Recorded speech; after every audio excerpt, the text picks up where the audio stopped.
Eu me chamo Micheline Sampaio, sou uma mulher, vou fazer minha autodescrição.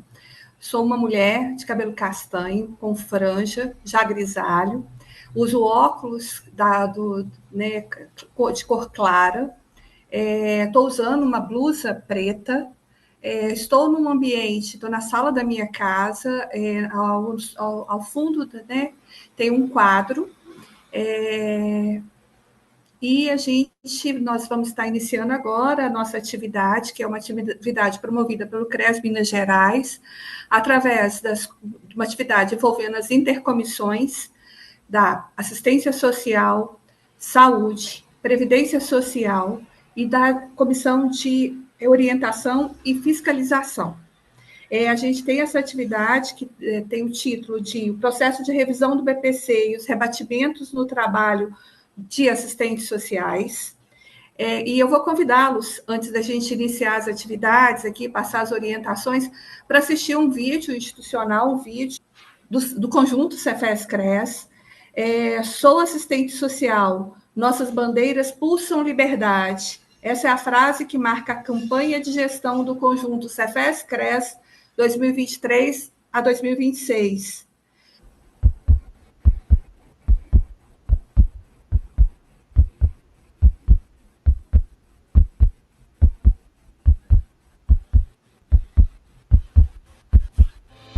O que nos torna assistentes sociais? Não é só a graduação em serviço social e o nosso registro profissional. É o compromisso ético com quem a gente atende. Gente que não chamamos de paciente ou cliente. E sim, sujeito. Gente como a gente. Em qualquer política social, equipamento público, universidade, o que nos diferencia como assistentes sociais? É o cotidiano desafiador de transformarmos em prática palavras e bandeiras presentes no nosso código de ética e na nossa lei de regulamentação. É aquilo que a gente sente pulsar no corpo, na pele. Princípios como democracia, cidadania, diversidade e liberdade. Não damos espaços para autoritarismos, preconceitos ou discriminação, independentemente da etnia, classe, gênero, religião ou cor. A gente atende, respeita e defende quem for. Em busca de direitos, somos no Brasil o retrato de uma profissão que, com qualidade e conhecimento teórico, político e técnico, socializa a informação. Por isso, somos assistentes sociais. Nossas bandeiras pulsam liberdade. Campanha de gestão do conjunto Cefes-Cres. Nossas bandeiras pulsam liberdade. Eu gostaria de estar destacando aqui que nós vamos ter a participação dos intérpretes de Libras. Já agradecemos Clebe Rodrigues, que está conosco agora na tela, e posteriormente aí vai compartilhar aí com a Isabela Matos. Eu sou assistente social, como disse, e eu atuo na Previdência Social, eu sou assistente social na agência do INSS de Coronel Fabriciano, e também atuo na política de saúde. Sou servidora pública há 30 anos, já atuei na política de assistência social, e, assim, tenho muito apreço, esse vídeo sempre ele me emociona, porque, assim, eu tenho muito apreço por essa profissão que não só foi uma escolha, mas é uma realização. Eu vou apresentar de acordo com a exposição. A gente vai ter início com a apresentação do Elias de Souza Oliveira. O Elias é assistente social formado pela UNOeste Toledo em 2002. Especialista em modalidade residência em saúde da família pelo UNOeste Cascavel em 2004. Foi docente da Uniamérica no período de 2004 a 2014, nas áreas de serviço social, psicologia, enfermagem e pedagogia. Servidor da UNILA, Universidade Federal da Integração Latino-Americana, Universidade Latino-Americana, desde 2011. Mestre em Política Social, Questão Social e Direitos Humanos pela Universidade Federal de Santa Catarina, em 2011. Secretário Municipal de Assistência Social de Foz do Iguaçu, 2017 a 2023. Exerceu a presidência do Colegiado Nacional de Gestores Municipais de Assistência Social 2021-2023. Gestão SUAS, Conquista do Povo Brasileiro. Atualmente, exerce a função de diretor do Departamento de Proteção Social Básica da Secretaria Nacional de Assistência Social, MDS, e também compõe o Conselho Nacional de Assistência Social. Peço, Elias, para você fazer a sua autodescrição, tá? Você terá 30 minutos para a sua explanação. Bom, boa noite a todas, a todos, a todes. Queria, de início, agradecer o convite do CRES Minas Gerais para poder dividir aqui esse diálogo junto com a Jusileide, junto com a Karen, minha colega de profissão lá do Paraná. Eu esqueci, porque essa história de fazer mini currículo ficar grande, eu tive o privilégio também de estar em 3 gestões do CRES Paraná, né? E vou fazer minha audiodescrição aqui. Eu sou um homem de 1,80 m, sem cabelos, careca mesmo, né, rapado. Eu me identifico etnicamente como um homem negro de pele clara. Eu estou numa sala aqui no Rio de Janeiro. Eu vim a trabalho, felizmente deu tempo de chegar para participar. Então, o fundo branco. Estou usando uma camisa preta e um óculos de argola, um óculos vermelho, né? Enfim. E como eu gesticulo muito, com pulseirinhas no braço, relógio no outro, e queria agradecer a oportunidade da gente poder debater aqui essa questão que envolve o benefício de prestação continuada.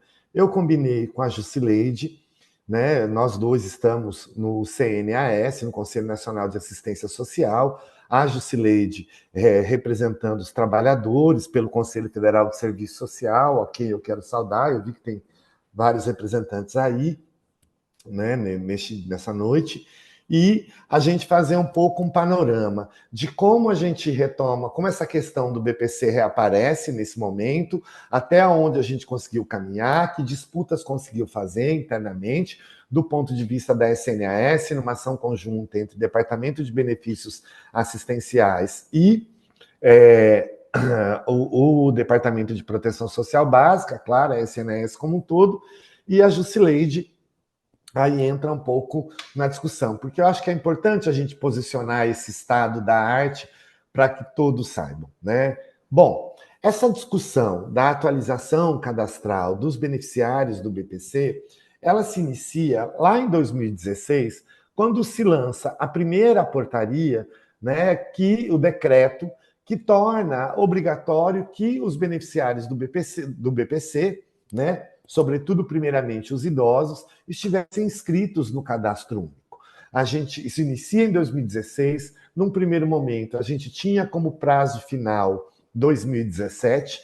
Isso é prorrogado posteriormente para 2019, já com previsão de sanções, né, aos beneficiários de bloqueio a partir de 2020, quando em 2020 a gente passa a viver um processo pandêmico e todas essas ações foram cessadas. A gente não tinha mais nenhum processo, não teve mais nenhum processo. Então, essa é uma coisa, é importante guardar essas informações. Isso é resultado não, continuidade de um processo que se inicia lá em 2016, né? E que algumas medidas foram tomadas. Até eu me lembro, eu era gestor do município de Foz do Iguaçu, no dia 31 de dezembro de 2019, tamanho era o nosso desespero, e 31 de dezembro mesmo. Nós trabalhamos nos CRAS das 8 da manhã às 5 da tarde, né, para que os beneficiários pudessem ir fazer inscrição, porque a gente não sabia o que ia acontecer em janeiro de 2020. Então, já teve lá, desse quantitativo, por exemplo, que a gente fala hoje, de mais de 6 milhões de beneficiários, né, aquele esforço lá já incluiu, à época, um número grande de beneficiários no cadastro único, né, e o que tem impacto nos números daqueles que nós temos que incluir agora. Então, isso foi um movimento importante. Quero fazer um outro recorte, só para dizer o seguinte: eu acho que não tem dúvidas entre nós, né, da importância do BPC. O BPC é um benefício socioassistencial previsto na LOAS, né? E, ao longo do tempo, o BPC ficou sempre numa combinação que também é importante para as nossas discussões posteriores. A gestão do BPC, do ponto de vista organizacional, está alocada lá no Ministério, né? Hoje no Ministério do Desenvolvimento Social, a gestão está na assistência social e a operacionalização está no INSS. Então, isso tem um elemento importante aí, porque depois isso leva a algumas discussões. Do ponto de vista formal, a localização é essa: gestão na assistência social, operacionalização no INSS. Bom, passado o período pandêmico, eu acho que não é sempre bom a gente lembrar a condição da pandemia, o que a pandemia faz, sobretudo com a assistência social, né? A gente teve aí um conjunto de dificuldades, as nossas equipes foram as mais afetadas, muito antes de estar no Ministério, ocupando a função de diretor, né? Eu já dizia, não por estar no CONGEMA, mas por estar secretário em Foz do Iguaçu, a proteção social básica foi a área mais atingida com os efeitos do pós-pandemia, na pandemia e com os efeitos do pós-pandemia. E isso é importante porque no pós-pandemia nós vamos ter, né, uma assistência social, primeiro, que passou por um processo durante a pandemia de desfinanciamento completo. Nós chegamos a ter períodos em que nós tivemos cortes nos blocos de proteção que chegaram a 95% de redução de repasses de recursos, né? Além de outras ações. Nós tivemos também, no período pandêmico, dentro da assistência social, uma dedicação completa ao enfrentamento da fome, sobretudo, porque era assistência social que sabia onde estavam, que conseguia localizar, que era uma referência, sobretudo para a população mais vulnerável nos territórios, e também para uma população que até então muitos nem conheciam, não sabiam da existência da assistência social e que passam a demandar de nós em função do próprio resultado do processo pandêmico. O aumento da pobreza, né, o conjunto, a ampliação das desigualdades sociais, a gente voltando para o cenário do mapa da fome. Então, quando a gente sai da pandemia, a gente sai com um cenário. Eu sempre peço licença para o pessoal lá de Foz do Iguaçu para dar o exemplo do lugar onde eu estava e que eu imagino que isso refletiu na condição de muitos locais, né? Nós entramos na pandemia, por exemplo, com 29 mil e algumas famílias no cadastro único referenciadas e saímos da pandemia com mais... Nós saímos da pandemia com quase 60 mil famílias no cadastro único, né, referenciadas no território. Só que com uma condição diferente, né? Educação, saúde, por exemplo, tem legislações que permitiam, educação, saúde, segurança pública, tem legislações que permitiam a elas complementar as suas equipes, ampliar as suas equipes em função do caráter emergencial, ainda que isso significasse no município passar aquilo que estava estabelecido como teto de gasto, e nós não. Então, nós saímos da pandemia, né, em muitos lugares, exatamente com o número de trabalhadores que nós tínhamos, quando não menos, né, compondo as nossas equipes, com um território muito ampliado do ponto de vista da referência, por exemplo, do cadastro único, obviamente, da relação com a demanda para atendimento das nossas equipes de PAIF, né, daquilo que organiza o CRAS no território. Nós sobressaltamos em quase 300% o número de atendimentos para as equipes do CRAS, né? Saímos da dimensão coletiva para a dimensão individual, os nossos atendimentos individuais dobraram demais, né? Enfim, um cenário e uma conjuntura que nos colocava o SUAS completamente desconfigurado, desconstruído, sem financiamento, enfim. E aí é importante a gente ter referência sobre voltar para esse processo de 2016, que era o processo da vinculação dos beneficiários do BPC, né, no Cadastro Único.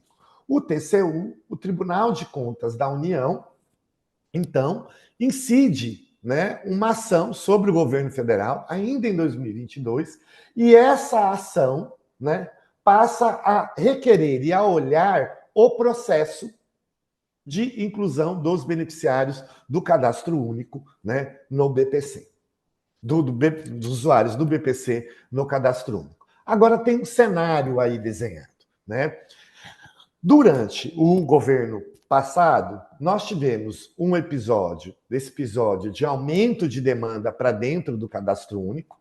Nós tivemos a substituição do programa Bolsa Família, né, pelo o programa Auxílio Brasil. Nós tivemos a descontinuidade daqueles controles, por assim dizer, que se fazia batimentos, cruzamento de dados, de inscritos no Cadastro Único com base de dados do governo federal, né? Não é novidade para alguém. Por exemplo, de junho de 2022 até novembro de 2022, qualquer pessoa que fosse se inscrever no Cadastro Único para acessar o Auxílio Brasil, acessaria. Qualquer um de nós. Qualquer um de nós. E essa informação é uma informação importante. Por quê? Porque passado isso, passado o processo eleitoral, uma série de ações começam a ser feitas, tendo sempre como alvo o número de pessoas, né? O aumento do número de pessoas no Cadastro Único, o aumento do número de pessoas que desreguladamente acessaram o Auxílio Brasil, efetivamente, e isso passa a ser alvo de várias ações. Procuradoria-Geral da República, Tribunal de Contas da União, Controladoria-Geral da União, começa a olhar. Nós temos a eleição, né? Um novo governo é eleito, o presidente Lula é eleito em 2022, e em 2023 começa a equipe de transição. Já no processo, e posso falar isso porque à época eu estava presidente do Congemas e acompanhei, vim e participei de algumas reuniões da equipe de transição. Este cenário de ajuste, né, de pessoas no Cadastro Único, não só no Cadastro Único, mas também de beneficiários do BPC, nesta lógica, num primeiro momento, dos órgãos de fiscalização, dos órgãos de controle, ela já estava presente nessa discussão. E ela vinha de forma muito forte, né? E vinha de forma muito forte, a partir desses órgãos, no sentido de dizer que, olha, nós temos que resolver as fraudes, e acho que é importante a gente falar disso, as fraudes do Cadastro Único, né? As pessoas que estão recebendo o Auxílio Brasil e indevidamente, enfim. E naquele momento, vem com um discurso muito forte de que a responsabilidade disso era de quem fazia a inclusão, era lá nos CRAS, nos territórios, que a gente não tinha qualquer tipo de controle ou qualquer tipo de... Inclusive questionando em alguns momentos, a capacidade de trabalhadores, trabalhadoras, cadastradoras, de poder fazer, né, o processo de inscrição, né? Então, a primeira coisa é dizer, esse processo essa alcunha fiscalizadora em torno da transferência de renda e dos benefícios da transferência de renda, no caso do cadastro, do Bolsa Família, do Auxílio Brasil e do BPC, essa raiz já estava lá. Precisa dizer isso. E já estava lá a partir de ações destes órgãos, Tribunal de Contas da União, né, Controladoria-Geral da União, né, existiu até, eu não sei se por exemplo, num dado momento, eu ainda vivenciei isso como gestor, o Tribunal de Contas da União fazendo parceria com o Tribunal de Contas dos Estados para fazer visita nos municípios, né, de forma aleatória, por sorteio, e acompanhar os processos de visita, de inclusão cadastral, enfim. Bom, passado o processo de transição, a equipe que assumiu, à época, o governo federal, dialoga, então, com esses órgãos de controle e começa a dizer, bom, a coisa não é bem assim. A primeira ação mais concreta foi sobre o Auxílio Brasil, no momento também em que ele volta, né? Nós temos a volta do Bolsa Família, a primeira ação concreta foi essa, e a primeira resposta que o Ministério dá na tentativa de...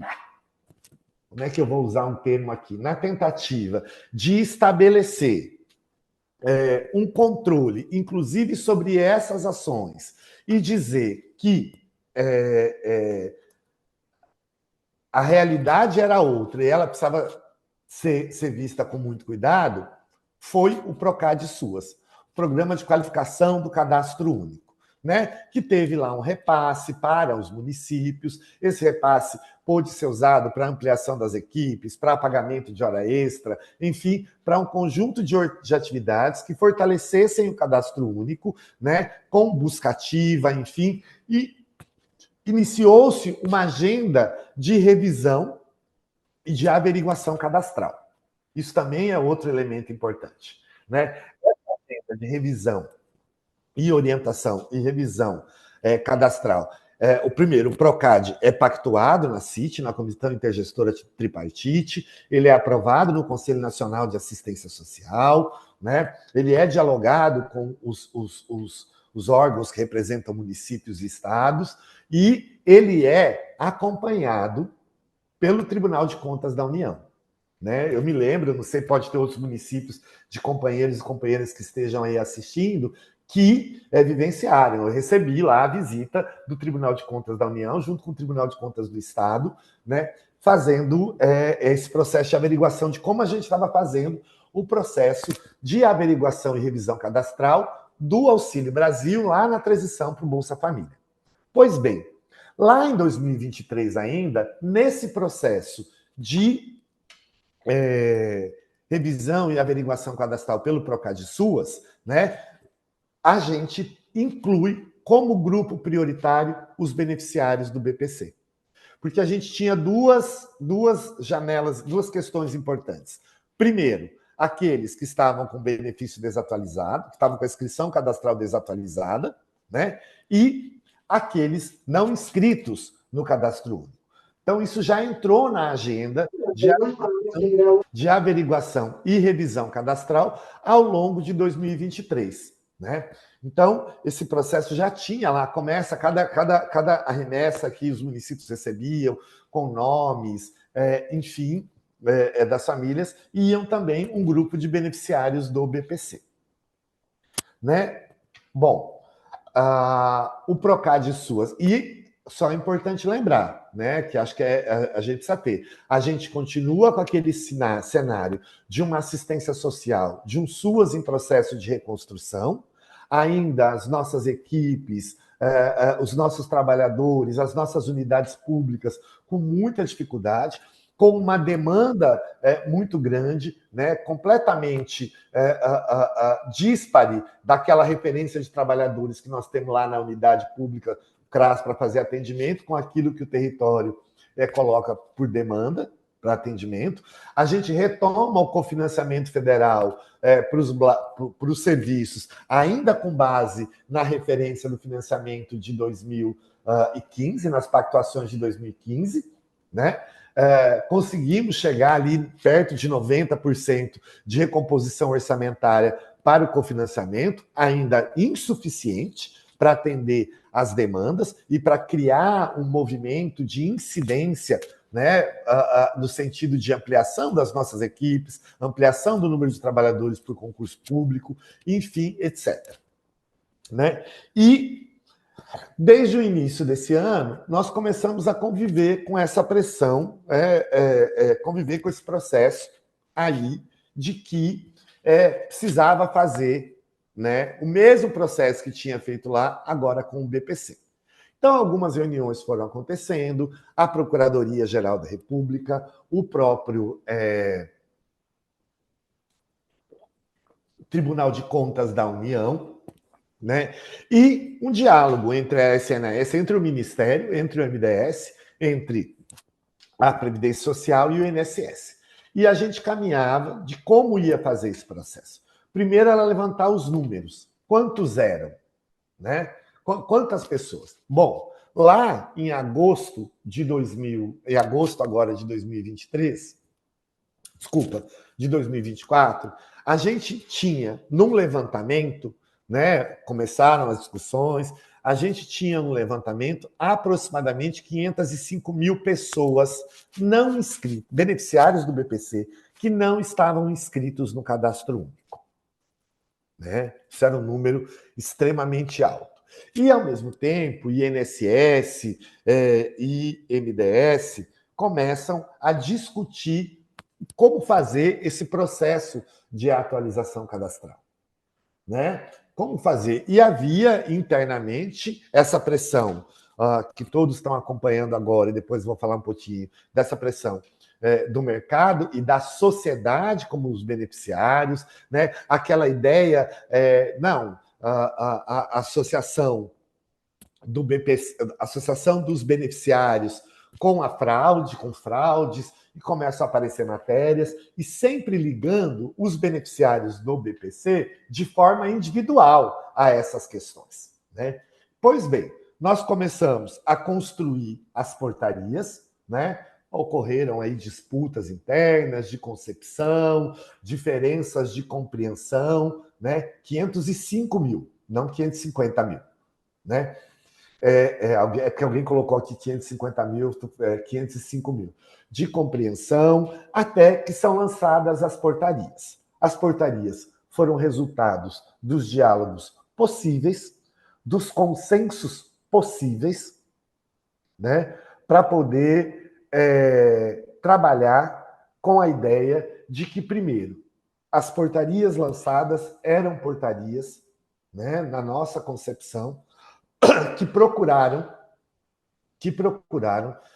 primeiro, manter aqueles beneficiários que já recebiam o BPC e incluir aqueles que possivelmente foram. Então, eram portarias de inclusão, né? A gente denominou como portarias de inclusão e de atualização cadastral, né? E de manutenção do benefício de prestação continuada. Isso contendo, e acho que todo mundo imagina, o resultado dos consensos possíveis. E naquelas portarias, né, portaria 27, 28 e 29, as portarias lá de julho de 2024, então se construiu a ideia de que nós iríamos, então, começar esse processo de revisão, né, por aqueles beneficiários que não estavam inscritos no cadastro único. Lá em agosto, nós procuramos... Lá em agosto de 2000... Elias. Oi? Os 10 minutos, tá? Tá bom. Lá em agosto, a gente lançou a portaria, a gente conseguiu pegar os dados do INSS destas 505 mil pessoas que estavam fora do benefício de prestação, que estavam recebendo o benefício de prestação continuada e fora do cadastro único, né? Enviamos ao município, fizemos um diálogo com Congemas, com Fonséias, enviamos aos municípios, conseguimos incluir essas pessoas no RMA para que os municípios soubessem, mas, claro, tendo muita clareza. Por exemplo, uma pessoa que está fora do cadastro único e que recebia os dados do BPC, né? E eu coloquei elas lá no cadastro único, coloquei no RMA, por exemplo, lá para o CRAS, que a Karen trabalha para ela procurar, ela tem aquela referência, mas nós também não tínhamos garantia se aquela pessoa ainda morava lá, se ainda estava lá, né? Enfim. E, a todo momento, a gente lidando e tentando evitar o bloqueio. Em setembro, houve uma alteração da lei do BPC e incluiu o bloqueio como uma das formas de notificação, até pela dificuldade de notificar parte deste público que estava fora do cadastro único. E, a partir desta mudança na lei, os bloqueios se iniciaram. Como nós enviamos essa listagem para os municípios em agosto, com 505 mil inscritos, enviamos a listagem, enviamos um comunicado aos municípios, dialogamos, inclusive, fizemos algumas orientações, né? Orientações no sentido de orientações da organização, da forma de fazer a busca desses beneficiários no território, de acordo com a capacidade, né, de cada município, com a capacidade de cada CRAS, porque nós estávamos plenamente cientes da realidade dos CRAS hoje, plenamente cientes de as condições desses CRAS atender. Né? Nós conseguimos ir negociando e, enfim, o bloqueio se inicia no dia 25 de outubro, para aqueles que estavam não inscritos no cadastro único. Né? No dia 25 de outubro, nós tínhamos, lá em agosto, nós tínhamos 505 mil. No dia 25 de outubro, quando inicia o bloqueio, nós tínhamos 304 mil. Pessoas que ainda estavam fora do cadastro único, né? Precisavam fazer, recebiam o BPC, estavam fora do cadastro único. Hoje, a nossa realidade é de 149 pessoas, 149 mil pessoas que ainda precisam ser incluídas no cadastro único. Eu faço uma avaliação de que, primeiro, olha, como é que a gente... Primeiro, que 149 mil ainda é muita gente. Nós sabemos disso. Segundo, o trabalho dos CRAS, o trabalho da assistência social, o trabalho dos assistentes sociais, dos educadores, das equipes de CRAS, nesse período, foi fundamental. E a gente tem que reconhecer isso. Não fosse o trabalho dessas equipes, nós não sairíamos e nós teríamos situações muito mais graves do que as nós vivenciamos hoje, do ponto de vista do contingente das pessoas. Os desafios não acabam aí. A gente vive hoje, né?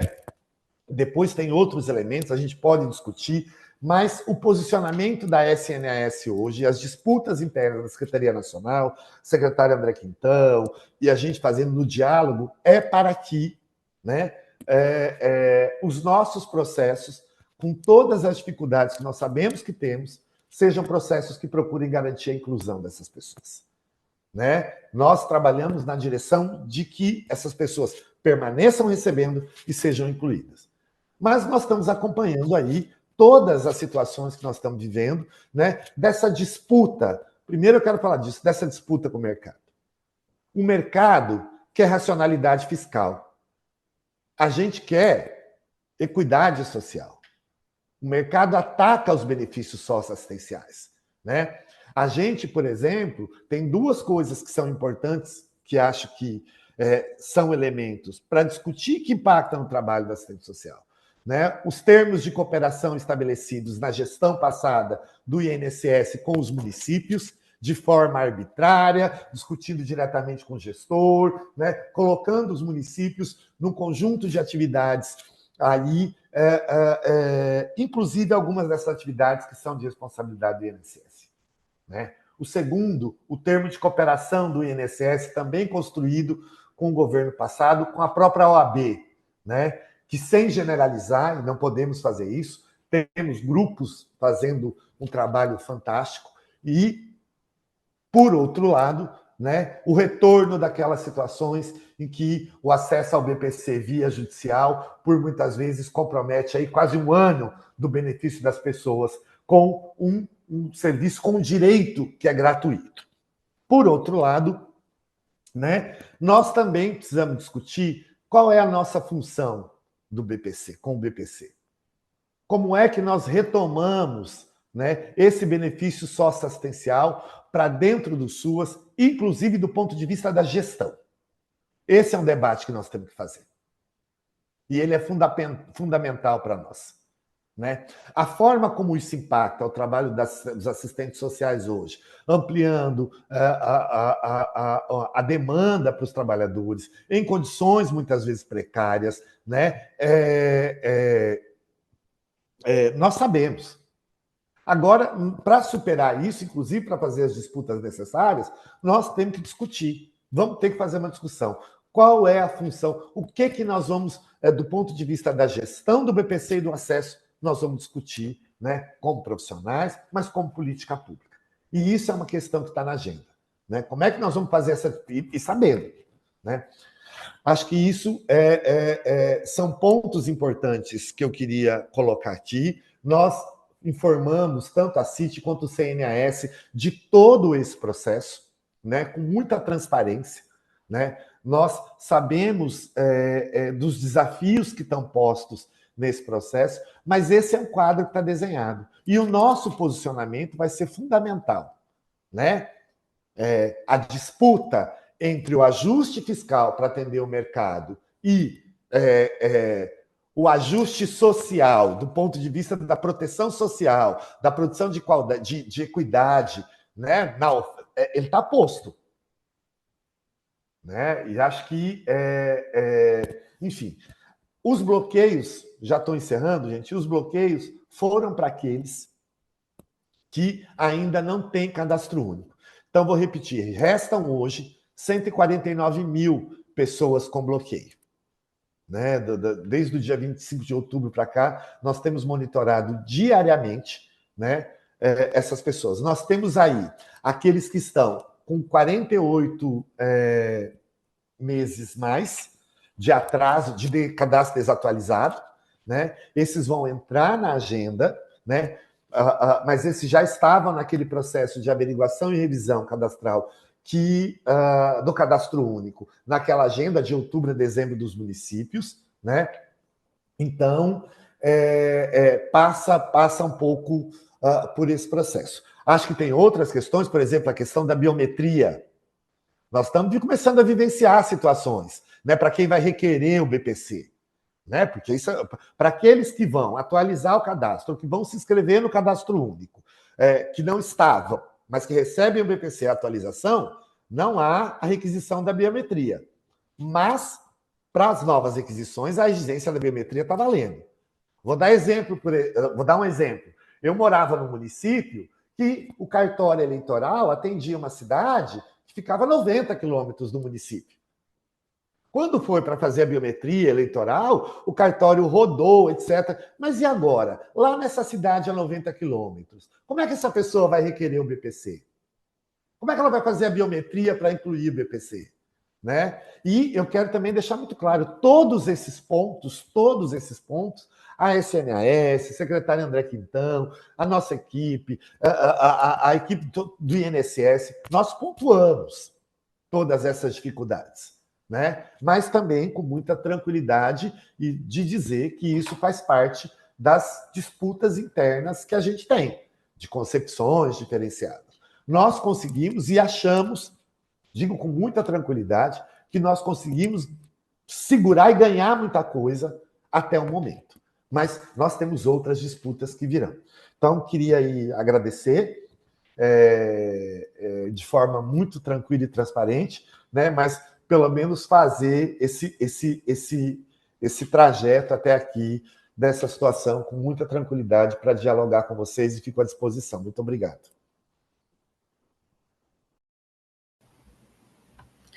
Elias, nós que agradecemos a sua explanação. Nós vamos dar seguimento. Agora vai ser a Jusileide Ferreira do Nascimento. Ela é graduada em Serviço Social, Universidade de Brasília, em 2000, mestrado em 2004, doutorado em 2017, em Política Social, também pela Universidade de Brasília, e pós-doutorado em Serviço Social pela Faculdade de Serviço Social da UERJ, em 2022. Professora associada da Universidade Federal do Recôncavo Baiano, da Bahia, atuou como vice-coordenadora do mestrado em Política Social e Território da UFRB, pôster 2019-2021, foi coordenadora de graduação do curso de Serviço Social da Universidade Federal do Recôncavo da Bahia, 2008-2010, 2017-2019, foi vice-presidente do Conselho Regional de Serviço Social da 5ª Região, Bahia, 2017-2020. Atuou como conselheira municipal de assistência social do município de Salvador, conselheira estadual de assistência social da Bahia e conselheira nacional do Conselho Nacional de Assistência Social. Representou o Conselho Federal de Serviço Social, no Conselho Nacional de Assistência Social e no Fórum Nacional dos Trabalhadores do SUAS, de 2013 a 2016. Representou o CRES Bahia no Conselho Estadual de Assistência Social da Bahia, SEAS, 2019 e 2020. Representante da sociedade civil, segmento dos trabalhadores do SUAS, 2019 e 2020. Integra o GTP de Serviço Social e Política Social da ABEPS.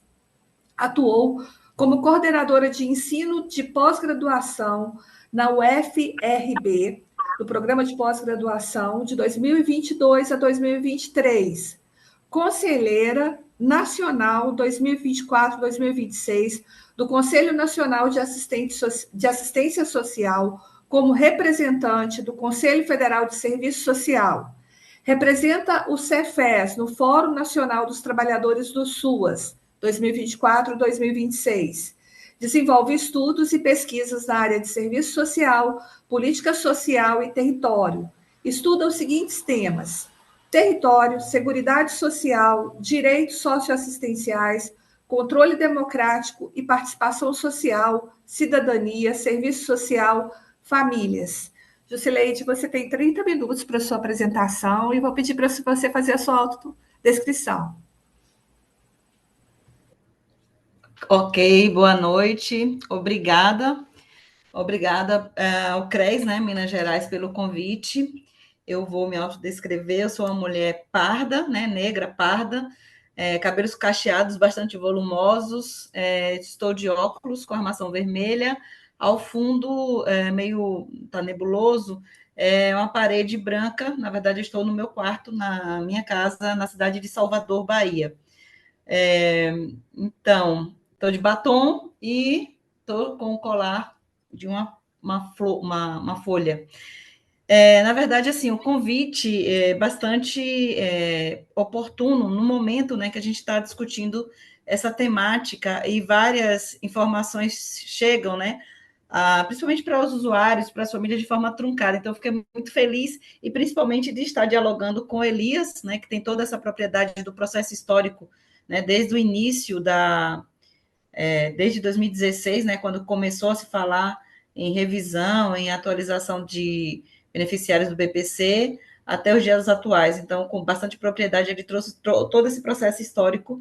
E eu vou, na verdade, dialogar com ele, com a Karen, no seguinte sentido: eu vou começar como Elias terminou. Eu acho que Elias falou duas vezes, e eu acho que é isso que está em xeque. Né? Elias comentou assim: a disputa pelo mercado.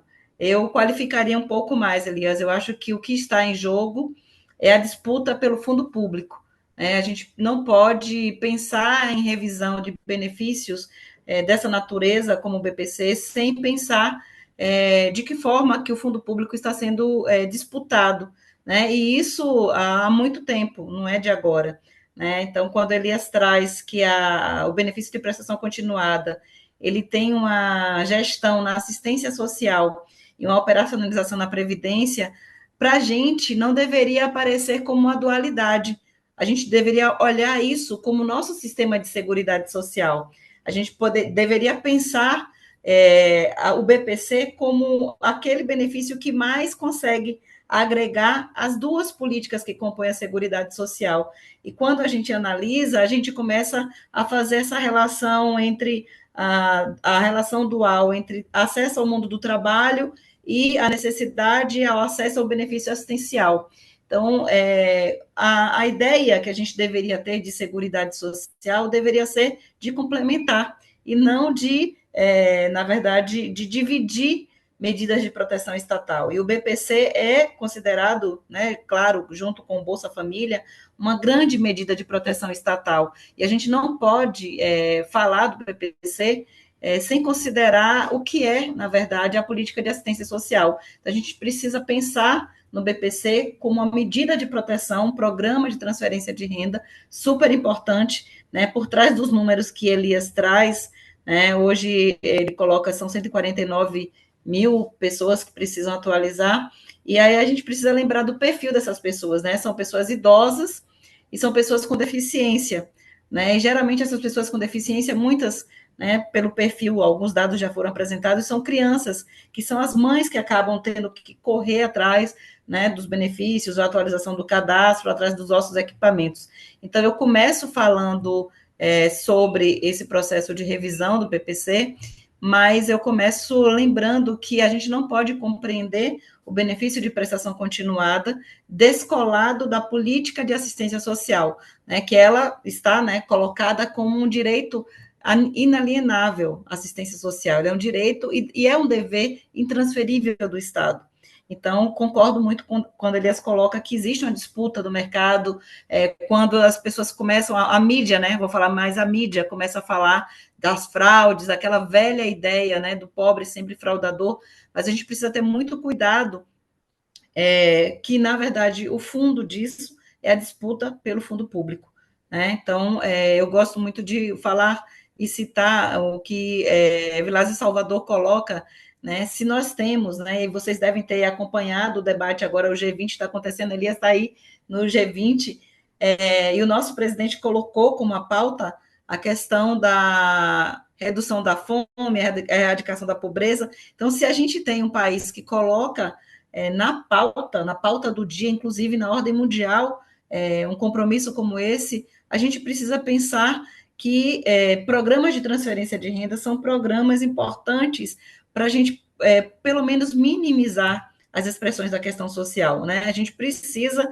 ter acesso a programas de transferência de renda, no que pese a necessidade, né, que Elias trouxe, né, de fiscalizar, de verificar se existem fraudes, mas a gente precisa pensar no perfil da população brasileira e no perfil dessas pessoas que precisam acessar programas de transferência de renda como BPCs, considerando que o acesso ao BPC já é um acesso bastante difícil, né? Então, eu atuei como assistente social na saúde mental, em 2020 e 2023, até 2020, não, em 2000 até 2003, e eu percebi a dificuldade das pessoas de terem acesso, né, várias ações, e não é à toa que cresce também o número de pessoas que eu considero que são atravessadores, especialistas, né, advogados, contadores, que começaram a se especializar para tentar minimizar os obstáculos que existem para que as pessoas acessem o benefício de prestação continuada.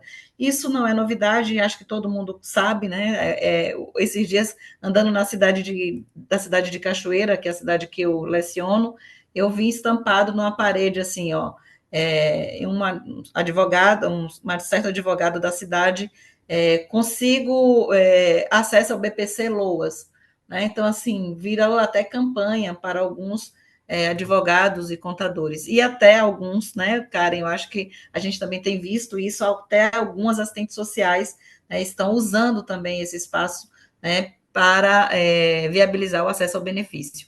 Então, a gente precisa falar que um país que tenha como objetivo a erradicação da pobreza, né, usando as palavras aqui de Vilas Salvador, e a redução das desigualdades, e uma sociedade mais justa, solidária, né, ela deve observar o sistema tributário que ela tem, né? Então, qual é o nosso sistema tributário? De que forma que o nosso sistema tributário distribui ou não redistribui essa riqueza socialmente produzida, né? A gente precisa pensar, e também estava na agenda, né, desse governo, mas saiu da agenda, saiu da pauta, a questão da capacidade contributiva de grandes fortunas, né? Por que isso não está na pauta? Está na pauta a revisão do benefício de prestação continuada.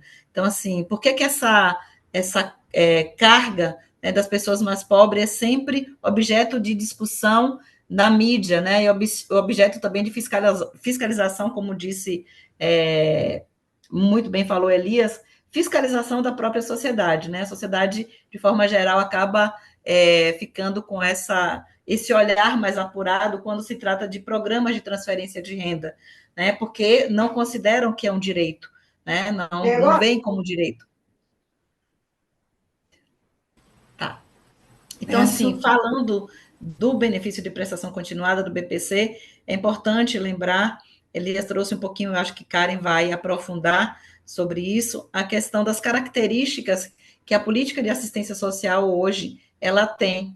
E a gente não pode, Elias comentou, trazer o BPC para assistência social. Eu acho que o BPC ele nunca saiu da assistência social. Eu acho que a gente precisa, na verdade, teve agora, por exemplo, está acontecendo em Brasília o encontro dos usuários, né, dos usuários do SUAS. O Fórum Nacional dos Usuários do SUAS está realizando um encontro em Brasília, acho que termina hoje, e eu fiquei me perguntando, eu não fui para o encontro, né, mas eu fiquei me perguntando, será que esse fórum, eles trouxeram para o debate essa discussão da revisão do BPC, né, como é que os usuários do BPC estão se organizando? Será que eles estão canalizando para os seus movimentos organizativos essa pauta? Né, porque aqui, por exemplo, nós estamos falando, a maioria, nós somos trabalhadoras da política de assistência, né? Ou estudiosas ou pesquisadoras da política de assistência. Onde será que os usuários estão discutindo isso? Né? Onde será que as famílias que precisam, porque nós sabemos, né, nós assistentes sociais, trabalho em CRAS, a Previdência, nós sabemos que o benefício de prestação continuada, em muitas famílias, é a única renda. Eu orientei há pouco tempo um TCC e uma dissertação de mestrado que vai ser defendida agora, mostrando o impacto do BPC em município de pequeno porte, né? Como o BPC ele gera, ele mobiliza a economia, ele faz com que a economia de alguns municípios de pequeno porte consiga, na verdade, ser dinamizada. Então, é importante a gente considerar isso, né? A gente precisa perceber que por trás desses números que Elias trouxe, de que forma também que o BPC traz produção de riqueza, porque as pessoas com o BPC, elas acessam o mercado, elas consomem, né, uma grande maioria, né, eu não sei atualmente os dados, mas muitos, principalmente pessoas idosas, usam recurso para comprar remédios, medicações que não encontram de forma gratuita no nosso sistema de saúde. Então, quando a gente fala em seguridade social, a gente pensa um sistema de proteção social. Então, previdência, saúde e assistência andando conjuntamente para proteger as pessoas que precisam dessa medida do Estado.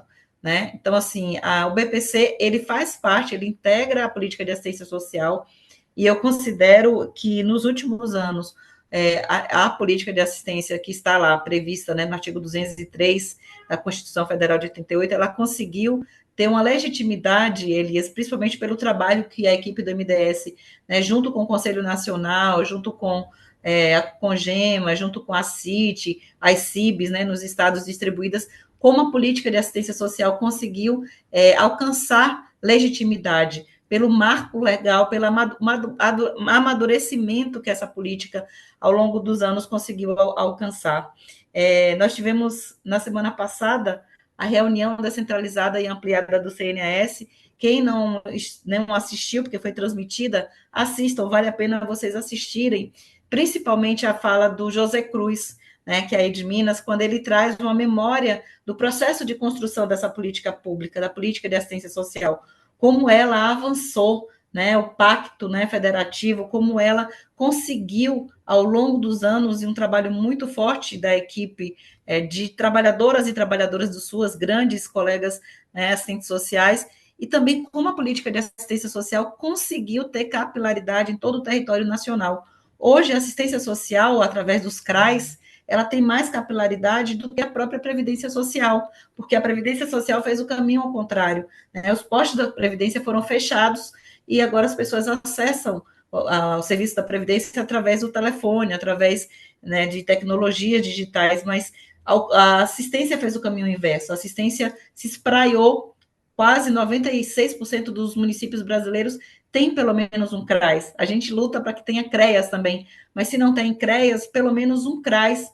Mas por que a assistência social, mesmo com essa legitimidade, né, que ela conseguiu avançar nos últimos anos, né, o marco legal e normativo, mesmo com essa capilaridade, a assistência social ela ainda não conseguiu ter a centralidade que os benefícios têm.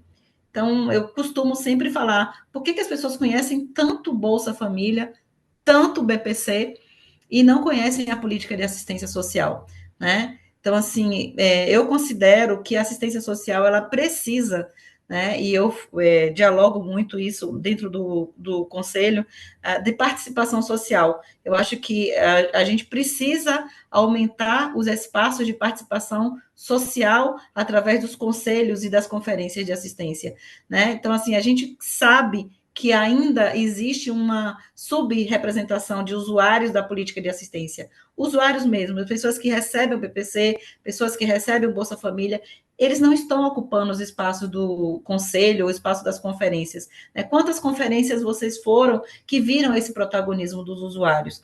Né? Então, a gente precisa trabalhar, acredito, né, que essa junção ou essa visibilidade da política de assistência social aos programas de transferência de renda, ela vai acontecer na medida que os usuários dos benefícios, né, dos programas de transferência de renda, ocupem esses espaços. A centralidade da participação deles é fundamental nas instâncias como os conselhos, né, as conferências de assistência social.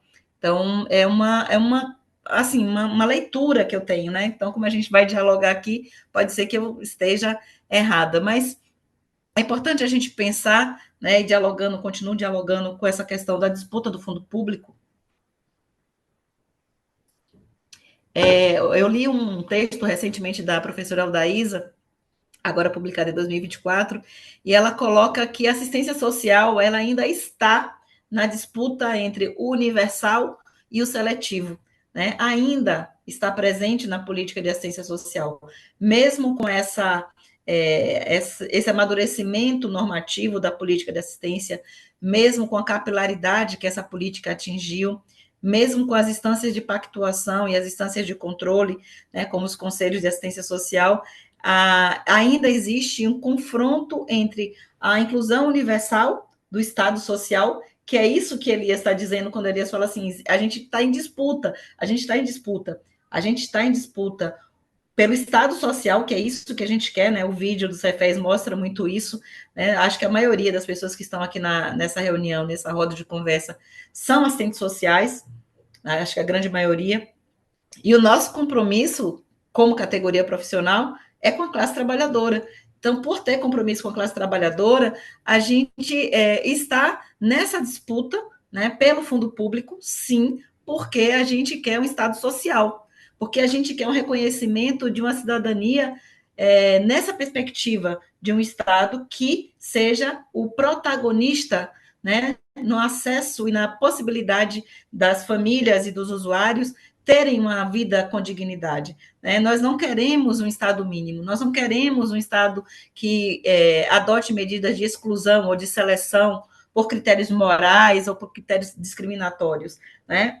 Então, quando Elias traz, eu acho que é bem angustiada essa coisa, é a disputa, a gente tem disputado, a gente tem negociado, a gente tem trazido, porque é isso que o nosso compromisso profissional nos exige, né? Onde quer que a gente esteja, né? Seja no Conselho, seja no CRAS, seja no INSS, seja no Ministério do Desenvolvimento Social, seja no Conselho Nacional de Assistência Social, porque a gente quer, na verdade, o reconhecimento desse direito de cidadania. E o BPC é um mecanismo importante para isso.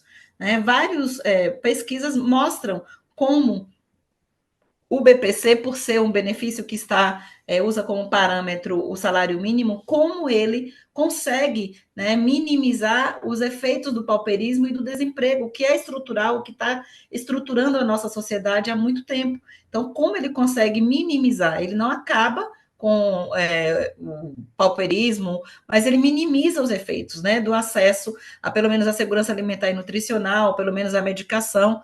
Então, é importante a gente não perder isso de vista quando a gente discute revisão de BPC. Né? É importante a gente trazer que os benefícios de transferência de renda, eles garantem a proteção social, mas dentro desse sistema único de assistência social. Né? Quando Elias traz, é importante trazer o BPC, as pessoas que são usuárias do BPC, para o cadastro único, a gente tem que ler também, não é só trazer para o cadastro único, à medida que essa família vem para o cadastro único, a gente consegue, né, compreender a dinâmica familiar, a gente consegue ofertar outros serviços, não é só transferência de renda. Assistência social não pode ser só transferência de renda e cadastro único. A gente precisa compreender tudo que está lá na Resolução 109, né, que são as seguranças afiançadas através dos serviços ofertados pela política de assistência social. Né, e todos os benefícios assistenciais, né, seja o BPC, seja o Bolsa Família, né, seja até os benefícios que são criados, né, muitos estados criam benefícios próprios, alguns programas, né, próprios de transferência de renda, eles precisam estar integrados à política de assistência social. Né? Se a gente conseguir, de fato, fazer isso, né, que é o grande desafio, Elias teve um momento na fala que ele tem que trazer o BPC para assistência. É isso, porque a gente busca, né, essa integração, e é importante que a gente perceba isso e traga essa discussão para os conselhos de assistência social. Então, assim, na minha fala, para trazer um elemento importante, porque, assim, os conselhos, eles são responsáveis, né? Eles têm um papel. Então, em que medida os conselhos municipais de assistência social, os conselhos estaduais, né, estão discutindo o impacto dessa revisão para a população na sua área de abrangência? Será que os conselhos estão trazendo isso para discutir? Será que existe algum tipo de debate através dos conselhos municipais de assistência e os CRAs? Será que está havendo essa troca? Mas, se não está, eu acho importante a gente trazer esse debate para também a discussão dos conselhos municipais e conselhos estaduais. A gente precisa tratar dessa demanda, tratar desse tema.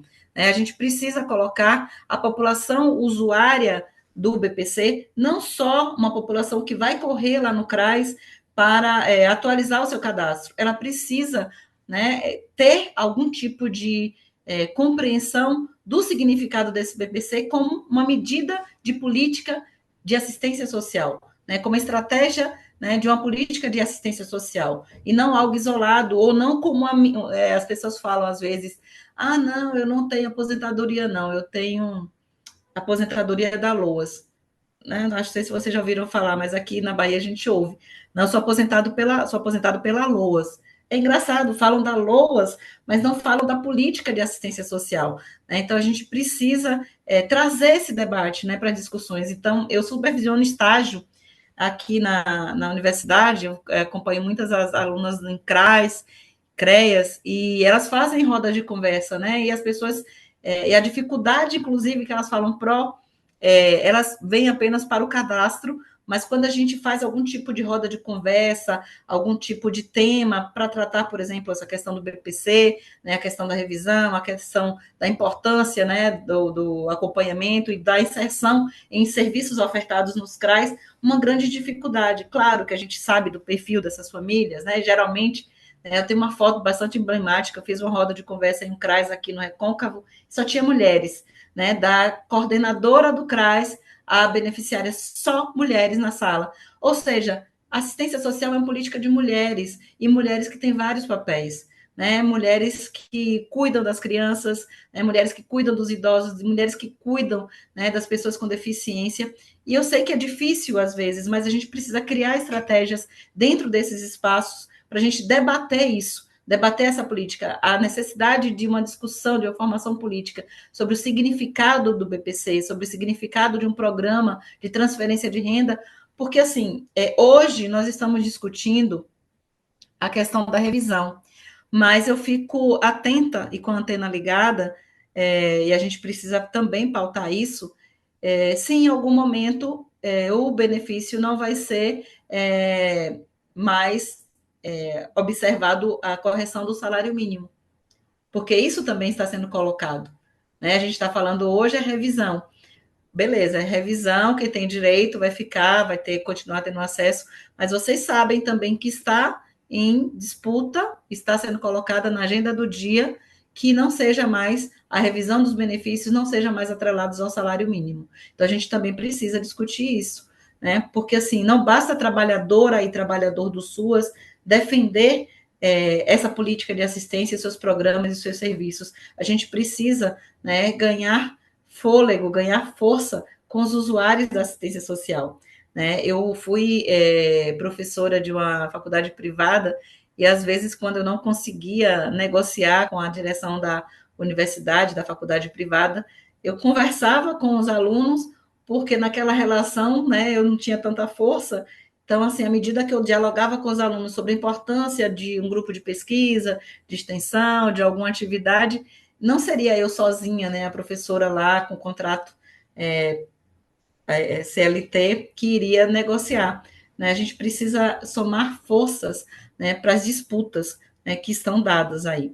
Então, é importante sempre lembrar que a gente está discutindo a revisão do cadastro, mas o acesso ao cadastro é um acesso muito complicado, né? Tem um percurso muito árido para as pessoas percorrerem para acessar o benefício, né? Até por conta da compreensão do que é deficiência, né? Essas revisões de cunho bastante fiscalizador também, a gente tem que ter muito cuidado com isso, né? A gente precisa levar essa discussão, né, para a política de assistência social. A gente precisa compreender que essa visão seletiva, focalizada, fragmentada, não pode ser a tônica, né, num processo de revisão de um benefício que muitas vezes garante a dignidade de algumas famílias. Não é de um indivíduo, é de famílias, né? Eu acho que quem acompanha famílias aí dentro dos CRAs consegue perceber que ele às vezes o BPC é a renda familiar, né? Então, ele é a renda principal. Oi. Me desculpe, faltam 10 minutos, tá? Tá. Então assim, a gente precisa pensar o BPC dessa forma, a gente precisa pensar o BPC junto com a política de assistência social, para que a gente consiga, de fato, materializar o que está na Constituição. O que a gente está pedindo não é nada mais do que está no artigo 3º da Constituição. O que é o artigo 3º da Constituição? E não foi revogada, ainda bem que não foi. Está lá. Nós queremos uma sociedade capaz de erradicar a pobreza e a marginalização e reduzir desigualdades sociais e regionais. Nós precisamos, né, está no artigo 3º da Constituição, promover o bem de todos sem preconceitos de origem. Então, a gente defende o artigo 3º da Constituição, que é uma sociedade livre, justa e solidária. E isso, o BPC é um mecanismo importante. Então, falando, o BPC, ele não pode ser um fim em si mesmo, ele precisa estar, né, como integrante de uma seguridade social, né, saúde, assistência e previdência social, e ele precisa ser um forte aliado do sistema único que nós queremos reconstruir, que o Elias trouxe bem isso, né? A gente está no processo de reconstrução do SUAS, né? Então, assim, não é à toa que a gente trouxe na conferência do ano passado, né, a necessidade do SUAS que queremos, o que a gente quer reconstruir. Então, a gente defende um Estado social, é isso que a gente gente não defende o Estado mínimo, mas um Estado social com justiça e equidade social, um Estado social com direito participativo e democrático, um Estado que tenha uma centralidade, uma valorização do trabalho, né, para a gente ter acesso também ao mundo do trabalho, as pessoas que podem entrar, que têm condições de entrar no mundo do trabalho, um Estado que considere, né, a interseccionalidade de gênero, diversidade, a questão de raça, de etnia, de território, de forma intersetorial nos territórios do nosso país, né, para que a proteção social, de fato, consiga compreender essa diversidade dos indivíduos, das famílias, com todas as suas intersecções. Um Estado que reconheça a urgência dos programas de transferência de renda, face, né, o quadro de pobreza e desigualdade no país. A gente defende esse Estado, e o BPC é uma estratégia importante para isso. E quais são alguns mecanismos, né, que eu acho que quem estuda a política de assistência social tem colocado isso na agenda. Finalizando com o que Elias também finalizou. A disputa pelo fundo público é central e a disputa pela agenda política atual, né? Inclusive, na semana passada, a gente estava discutindo, será que os usuários da assistência social defendem a assistência social? Existe uma defesa da política de assistência social pelos usuários? Será que eles enxergam a importância dessa política pública? Ou essa política pública é valorizada apenas pelos trabalhadores e pesquisadores? Né? Qual é a centralidade da política de assistência social para os usuários dessa política?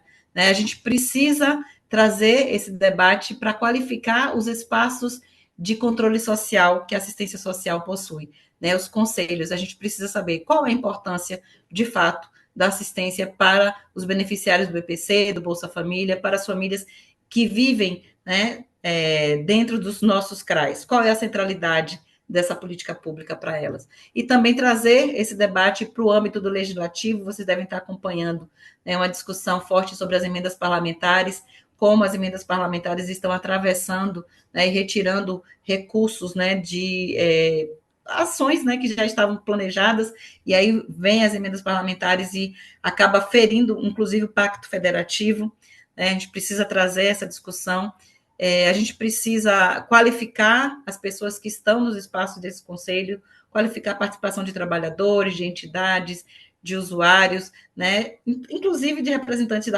do própria gestão. A gente precisa trazer pessoas que de fato se comprometam com a defesa dessa política pública em vários espaços, como os fóruns, né? Os fóruns, eu estou aqui também representando, né, o Fórum de Trabalhadores do SUAS.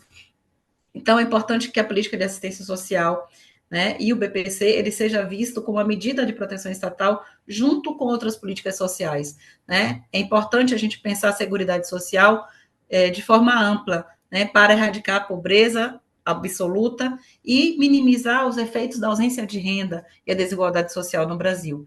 Nós precisamos ter canais, né, de diálogos entre os usuários do BPC e do Bolsa Família e a gestão do programa, né, de que forma que esses beneficiários que estão indo para o CRAS, como é que eles estão sendo, devolvendo, né, para a gestão o momento que o seu benefício é bloqueado, né? Como é que isso acontece? Será que está sendo feito algum tipo de levantamento? Né? Qual foi o prejuízo? O que impactou essa família na medida que foi bloqueado o benefício? Aquelas que têm direito ao benefício. Será que algum tipo de memória, de registro está sendo feito? O que significa, né, bloquear benefício? Então, a gente precisa pensar também em uma articulação. Não adianta só o INSS acionar a assistência social. A assistência social precisa também acionar o INSS. A gente precisa que os CRAs tenham acesso ao sistema do INSS, da mesma forma que o INSS tem acesso ao sistema do CRAS. Por que isso não acontece? Porque se são duas políticas dentro do mesmo sistema de seguridade social, por que a gente não consegue casar essa gestão com essa operacionalização? Porque quando a gente fala de gestão, de defesa de direitos, do BPC, de oferta de programa, é da assistência, é da defesa, da proteção social, e quando é bloqueio, é da previdência, não é nosso. Não, a gente precisa compreender que são duas políticas que fazem parte de um sistema de seguridade social e de uma população que precisa da proteção dessas duas políticas. Então, já finalizando, dizer que tem uma frase que eu gosto muito de um livro, né, que ganhou o prêmio Jabuti em 2019, de Itamar Vieira Júnior, um baiano, que ele é do livro Torto Arado. Ele diz o seguinte, que foi embora um fruto, mas a árvore ficou, e suas raízes são muito fundas para tentarem arrancar. Então, na conversa da gente hoje, o fruto é a política de assistência social. A gente não pode deixar, né, ela é uma política constitucional, ela tem uma lei que a protege, ela tem mecanismos de defesa, de fiscalização, como os conselhos, né, de pactuação, como as CIBs, as CITES, e a gente precisa proteger a política de assistência social. Defender o BPC é defender a política de assistência social. Obrigada. Nós que agradecemos, Jusileide, pela sua fala potente. Eu vou passar a palavra para Karen Albini, assistente social, trabalhadora do SUAS, mestre em políticas públicas pela Universidade Federal do Paraná, conselheira do Cefes, na gestão Que Nossas Vozes Ecoem Vida Liberdade, 2023-2026, coordenadora da Comissão de Seguridade Social do Cefes. A palavra é sua, Karen. Peço para fazer a autodescrição. Boa noite a todas as pessoas. Obrigada, Micheline. Vou fazer minha audiodescrição depois da sequência nos agradecimentos. Então, eu sou uma mulher branca, tenho cabelos castanhos escuros, eles no momento estão soltos, visto uma blusa amarela, estou usando o boto da campanha de gestão, sou assistente social, nossas bandeiras pulsam liberdade. Falo do ambiente do meu quarto, à minha direita tem a cabeceira de uma cama e à esquerda está uma janela com a cortina entreaberta. Então, agradecer a iniciativa do CRAS Minas Gerais, acho que no momento muito oportuno que no cotidiano a gente está vivenciando realmente essas repercussões referente às medidas, né, das novas alterações aí, novas, né, entre aspas, no BPC, então parabenizar e acho que agradecer também a presença do Elias, muito feliz de poder compartilhar esse espaço contigo, companheiro, como disse, aqui do Paraná também, né? A Jusce, nossa representante no CNAS e amiga, também junto no FNT SUAS, então, muito feliz de poder compartilhar esse espaço com pessoas que têm, acho que, um acúmulo também, principalmente na política de assistência social, e cumprimentar as pessoas aqui presentes e espero poder contribuir com esse debate, depois a gente poder conversar um pouquinho mais. Vou falar a partir do espaço, né, de atuação enquanto trabalhadora do SUAS, mas também enquanto representante conselheira do Cefes, e tentando trazer alguns elementos que envolvem desde este acúmulo que temos, né, enquanto conjunto Cefes-CRES, e algumas ações que a gente vem acompanhando e sinalizar principalmente o que envolve algumas sinalizações de preocupação que a gente já vem ao longo dos anos tendo, né, como resultado, né, da defesa do projeto ético-político e como que está essas disputas, como muito bem a Jusce trouxe, em relação ao fundo público, e trazer desse cotidiano, né, desse rebatimento. Eu trabalho em um CRAS, um município aqui de São José dos Pinhais, que é a região metropolitana de Curitiba. Então, estou aqui no cotidiano, como que a gente tem sentido, percebi ali nos comentários que várias pessoas trouxeram nos comentários em relação a essas preocupações, né, e agora. Então, a ideia é a fala trazer um pouquinho desse diálogo. Eu fiz várias anotações durante a fala do Elias, durante a fala da Jusce, que eu falei, acho que eu vou ir dialogando com eles. Mas também preparei uma apresentação, fiquei em dúvida em vários momentos. Vou usar a apresentação? Não, vou falar. Mas eu vou usar a apresentação, que acho que, né, conduz um pouquinho essa linha aqui de pensamento, que, como comentado, são medidas, acho que deu certo, né? Tá projetando. Acho que. Então, a fala ela foi bem organizada, pensando em específico esse processo de revisão do BPC e os rebatimentos no trabalho profissional. Então, a proposta né, dessa fala, ela é trazer um pouquinho desses aspectos que envolvem essa seguridade social que a gente defende desde 2000 com a Carta de Maceió, e como que isso se encaixa nesse novo arcabouço fiscal, um pouquinho também do que a Jusce trouxe em relação a essa disputa do fundo público, e essas medidas que são ataques, né, em relação aos direitos à transferência de renda e principalmente os direitos de quem mais, né, tem uma situação de fragilidade de acesso, e daí com esses aspectos, né, que envolvem essa conjuntura em específico do PPC, falar desse cotidiano daí no SUAS, e daí peço também às colegas que trabalham na Previdência também, que, né, depois a gente dialogue, que isso acho que está muito casado, né, o Elias trouxe muito bem, que né, um benefício que ele tem, uma organização que trata das duas políticas, né, quem executa, quem gerencia, enfim, e a gente está junto, então acho que os rebatimentos, ele acontece, né, nesse trabalho conjunto entre assistência social e previdência, e essas trilhas percorridas, né, enquanto conjunto, e a organização coletiva, a defesa democrática. Então, que seguridade social que a gente está falando? Então, que seguridade social que a gente está, né, vivenciando esse espaço de disputas. Então, né, a gente tem uma defesa de uma seguridade social numa perspectiva ampliada, que está muito além da defesa constitucional só das três políticas da assistência social, da previdência e da saúde, mas que envolve principalmente a garantia da integralidade dos direitos sociais, e que desde, né, de 2000, com a Carta de Maceió, a gente já posiciona que esse espaço também das políticas sociais, ela envolve um ambiente de disputas, e principalmente o que é importante aqui, a gente, para continuar esse debate, é um ambiente de disputas de projetos societários. A gente vive um Estado que disputa o fundo público, muito bem trazido pela Jusce, e como o Elias também trouxe na fala, que, né, dos diálogos e dos consensos e das pressões que estão se dando, E, né, eu olhando num cenário recente, mas, né, de 2016 em específico, nas medidas no BPC, mas muito anterior. Desde a Constituição, o BPC sofre disputas e a tentativa realmente de desvinculação. Então, a gente está falando das políticas sociais, mas principalmente dos programas de acesso à renda, como ações que são disputadas constantemente e que a gente precisa ter nitidez sobre isso para justamente compreender quais são as estratégias necessárias frente às medidas que são adotadas e como que a gente vai seguir caminhando no que a gente defende.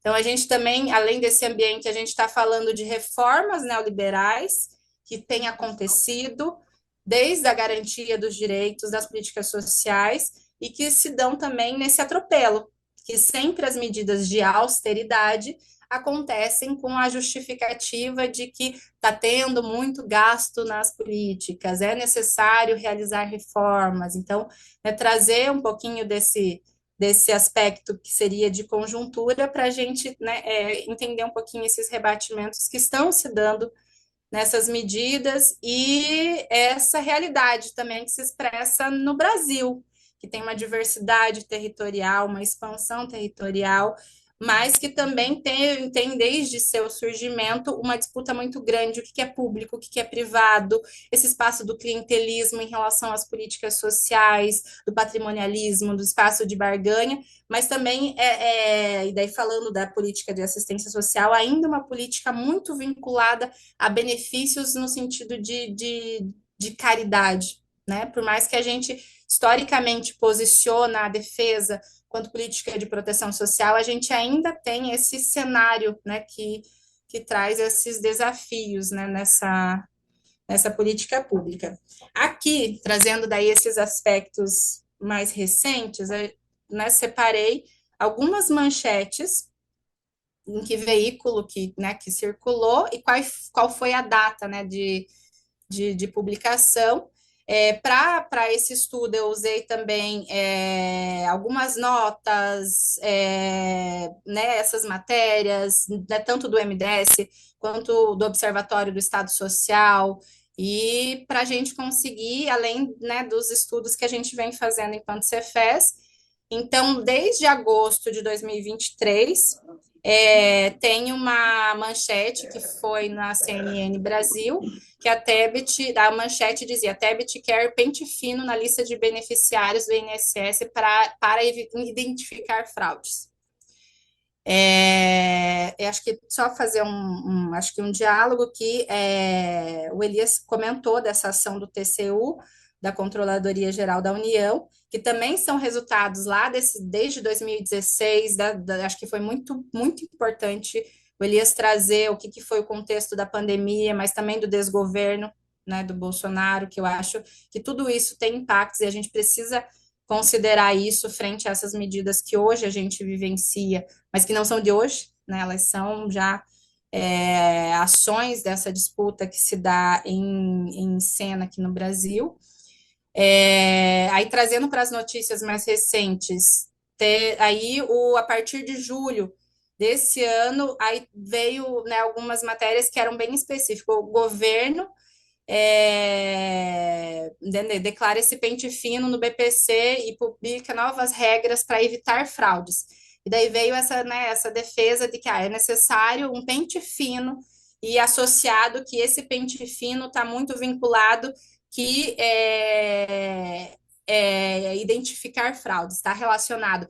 Porque há fraudes, a gente precisa realizar esse pente fino. Então, estou trazendo isso que é justamente, né, para a gente considerar isso que envolve esse cenário de disputas, e o governo apresenta essa revisão dos gastos públicos, daí principalmente quais são os ministérios específicos que vão estar dentro dessa necessária ação de cortes públicos. O governo quer economizar 17 bilhões com a Previdência e o BPC em 2025, porque daí já começa aquela, né, história antiga: a Previdência tem muitas despesas e o gasto com aposentadoria, mas vamos começar pelo BPC. tem uma matéria que eu acabei não colocando aqui, mas acho que é interessante citar também, que em maio deste ano teve a manchete era identificando a quantidade de benefícios que haviam aumentado do BPC. E, de fato, no início desse ano, a gente teve alguns acessos ao BPC muito mais facilitado. A gente, né, encaminhava o pedido da família, né, e o que é resultado de uma demanda que estava represada, né? E isso na matéria trazia essa questão do avanço nesses atendimentos, a garantia da qualidade desses atendimentos, mas também trazia mas ao mesmo tempo aumentou 17% a quantidade, e isso chega próximo do limite de teto para, né, para essa despesa. Então, veio com o cenário sendo construído com uma justificativa também social para necessárias ações de cortes, e o governo estima uma economia de 6,4 bilhões em 2025 com a revisão do BPC. Aí, novamente, a revisão vindo com uma lógica de evitar fraudes. Então, o discurso, né, construindo dentro desse cenário. Governo prepara medidas para contenção de gastos, para apresentar após as eleições. Haddad diz que Lula pediu mais um ministério, essa notícia recente, e o governo estima cortar 670 milhões de beneficiários do BPC em 2025 com essas ações de pente fino. Essas matérias, elas circularam, né, em jornais de conhecimento social, e que, né, foram trazendo como que foi essa decisão dessas novas medidas. Aí aqui alguns dados que acho que é importante a gente trazer para entrar um pouquinho nesse cenário de realidade que a gente vivencia. Hoje, o acesso, que eu até vi que tinha uma pergunta que perguntava, né, o recorte de renda. Hoje, o recorte de renda para acesso ao BPC é 1/4 do salário mínimo. Aqui, o IBGE, a gente não consegue fazer o cruzamento de dado de pessoa com deficiência e pessoa idosa para a gente conseguir estimar exatamente qual que seria esse percentual. Mas a gente consegue ter uma realidade de qual que é o contexto das famílias que vivem, né, no território brasileiro. Então, segundo dados do IBGE 2022, 17,3% dos 214 milhões de habitantes se encontram no extrato de renda inferior a 1/4 do salário mínimo. A gente está falando de uma realidade de famílias que vivenciam com uma renda inferior a 1/4 do salário mínimo. Em setembro de 2024, esse aqui é um dado do MDS, 21.232.102 pessoas, o que corresponde a 7.457.342 famílias inscritas no cadastro único, têm a renda per capita de, né, até 1/4 do salário mínimo. Né? Então, a gente está falando de uma realidade de pessoas que têm uma renda que está dentro do critério de acesso no BPC, mas para além, que também está numa condição de muita fragilidade de acesso às condições de subsistência. Se a gente for considerar alguns estudos, inclusive, que indicam que o que seria necessário, o mínimo necessário para viver neste país. Então, e daí aqui um dado, daí esse aqui é do Observatório do Estado Social Brasileiro, que eles fizeram alguns estudos, que diante dessas medidas que acho que é importante dizer, e por isso que foi muito importante a fala do Elias, envolvendo o que né, desde 2016 vem acontecendo, o que são as decisões do TCU, da Controladoria, que exigem uma qualificação e que, de fato, é necessário a gente qualificar o acesso, garantir que quem realmente, né, necessita do benefício esteja, né, acessando.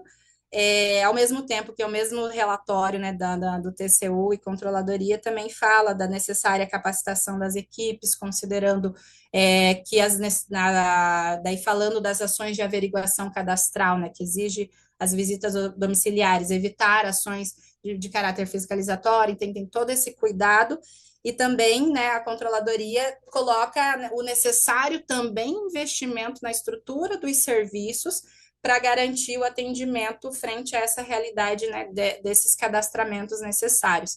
Mas eu acho que colocando aqui, né, desse quantitativo de benefícios que podem vir a ser cessados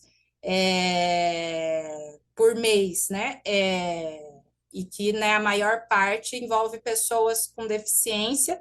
Eu acho que, né, disso exige vários outros desdobramentos de estudos, mas quem são essas pessoas? Se a gente olhar para a realidade de pessoas com deficiência, em sua grande maioria, elas precisam ter um cuidador, elas têm uma pessoa que cuida delas, elas dependem de uma pessoa que cuida delas, assim como uma pessoa idosa.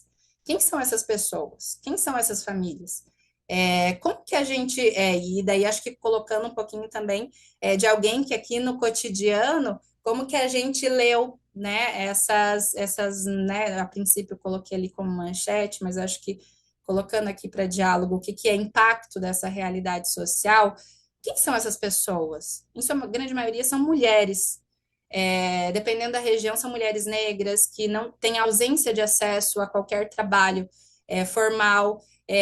Eu acho que, né, a gente não sabe mensurar, né, se que realmente daí colocando, né, já né, tem alguns casos que venho atendendo e na medida do possível tentando agilizar o que for necessário, são famílias que essa renda, como a Jússi também trouxe na fala dela, qual que é o impacto, né, de um corte de uma renda para uma família, né, de um bloqueio, né, o bloqueio a partir do momento que a pessoa regulariza, ela, né, retoma, né, o recebimento do benefício.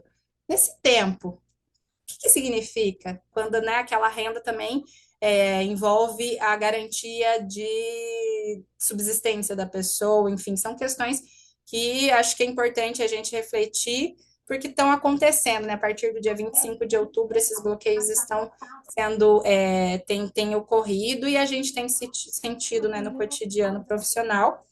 Aqui colocando um pouquinho das portarias em específico, e eu acho que colocar, né, acho que né, o Elias trouxe muito bem já na fala dele, né, explicando um pouquinho a respeito, mas acho que dialogar com essa né, portaria 27, ela realmente é resultado desses desdobramentos, né, dessas ações do TCU e CTU em relação a muitas pessoas, né, sem acesso ao cadastro único, então quer dizer, sem estarem referenciadas, né, nos territórios para atendimento, então acho que é essa aproximação, ao mesmo tempo que estipulou um prazo determinado para que isso acontecesse, diante de uma realidade que o Censo SUAS, né, eu nem separei aqui, mas acho que dá para dialogar, Censo SUAS 2023 já colocava qual que é a realidade que a gente tem né, que são a grande maioria das unidades de cadastramento estão localizadas nos CRAS, que em sua maioria divide o espaço entre os serviços e que tem toda uma dificuldade de garantir os acompanhamentos em relação aos atendimentos, mas que frente a essas medidas vão abarcar a demanda porque envolve uma necessária ação para evitar um cancelamento, porque vai voltar para a unidade atender. Se a pessoa tiver um bloqueio no benefício, mesmo que resolva em uma semana, é o suficiente para a equipe desdobrar em diversas estratégias para garantir que aquela família tenha condições mínimas de... Né? E isso eu estou falando de uma realidade, eu trabalho hoje numa unidade, que é uma unidade que tem 100% da equipe são servidores né, estatutários de carreira, a gente tem, né, um plano de carreira, tem uma estrutura né, no serviço para garantir esse atendimento. A gente está com uma equipe que está de acordo com o previsto na nova RH, óbvio que a nova RH também precisa ser revista, enfim, e que a gente, né, sente esse rebatimento, imagino, né, outras realidades. E daí, né, disso, né, coloquei aqui algumas questões. O acesso, né, à política de assistência social, dentro do que a Jussi falou muito, né, e eu acho que é importante registrar essa defesa que a gente faz da política de assistência social. Ela é uma política de proteção social, de garantia de direitos, e que a gente defende que também seja uma política de cidadania, e que a gente possa trabalhar ações de garantia, né, de acessos de qualidade, mas que dentro dessa conjuntura muito bem trazida pelo Elias em relação né, ao contexto ali de pandemia, né, e daí citando também, né, o desgoverno, né, a ausência de investimento, a gente vivencia um contexto de muita fragilidade, e daí essas novas medidas aí aqui inserindo, né, ou também as ações de averiguação cadastral, como que está a política de assistência social? Né? A gente tem atuado na garantia de direitos, não, e daí eu acho que né, me arrisco a inserir também a Previdência nesse bojo, ou virou um instrumento de controle? Como que a gente tem sentido esses rebatimentos? Daí falando enquanto profissional, né, trabalhadora do SUAS, enquanto assistente social, nesse cotidiano que tem sido muito desafiador frente a essas medidas que são institucionais e que implica uma técnica em relação ao cotidiano, mas que vai na contramão de tudo que acreditamos, né, em defesa de política pública. Como que a gente tem se organizado, né? Enfim. E daí a portaria 28, que fala do cadastramento biométrico. O Elias trouxe o exemplo, né, nítido ali em relação à questão do acesso na documentação. Hoje a portaria prevê que os documentos válidos para o cadastramento biométrico é a carteira de identidade nacional, que é um documento recente, que está, né, que vai unificar, né, o registro ali do CPF em território nacional, mas não é todo mundo que tem, né?